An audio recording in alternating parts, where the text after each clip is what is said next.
పవన్ కళ్యాణ్ మీద మీ అభిప్రాయం ఏంటి? పవన్ కళ్యాణ్ కూడా బాగానే చేస్తున్నారండి ఆయన. పర్వాలేదు, బాగా చేస్తున్నారు. అంటే డిప్యూటీ సీఎం గా ఉన్నారు ఇప్పుడు. డిప్యూటీ సీఎంగా ఉన్నారు, తన శాఖలో అంతవరకు బాగా చేస్తున్నారు. ఆయన కూడా చంద్రబాబు నాయుడు గారి అడుగు జాడల్లోన నేర్చుకుంటున్నారండి. అయితే డిప్యూటీ సీఎం గా ఉన్న పవన్ కళ్యాణ్ వల్ల ప్రజలకు ఏమైనా మంచి జరిగిందా? మంచి జరుగుతుందండి. గవర్నమెంట్ సవ్యంగానే అన్నీ చేస్తూ వస్తుందండి. డెవలప్మెంట్ బాగా చేస్తుంది.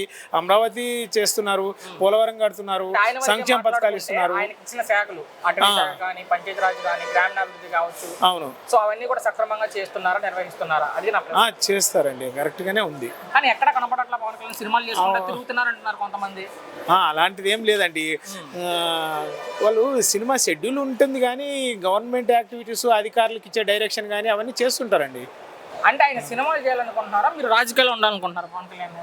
అంటే రాజకీయాల్లో ఉండాలనే కోరుకుంటాము, కానీ ఆయన వృత్తిపరంగా ఆయనకు మరి ఆదాయం కావాలి కాబట్టి ఆయన చేసుకుంటారండి. అది ఆయన చెప్తున్నారు 15 ఏళ్ల పాటు కూటమి ఉండాలి, చంద్రబాబు గారు ముఖ్యమంత్రి ఉండాలని. ఖచ్చితంగా ఆయన ఉంటేనే రాష్ట్రం అభివృద్ధి చెందుతుందండి. జన సైనికులు కానీ కొంతమంది కోరుకునే కళ పవన్ కళ్యాణ్ ముఖ్యమంత్రి. ప్రజలు కోరుకుంటారు, అది అభిమానులు తప్పు లేదు కోరుకోవడంలోన. ఆయనే చెప్తున్నాడు కదా, మెచ్యూర్డ్గా ఆలోచిస్తున్నాడు. ఈ రాష్ట్రానికి అవసరము చంద్రబాబు నాయుడు నాయకత్వం అవసరము.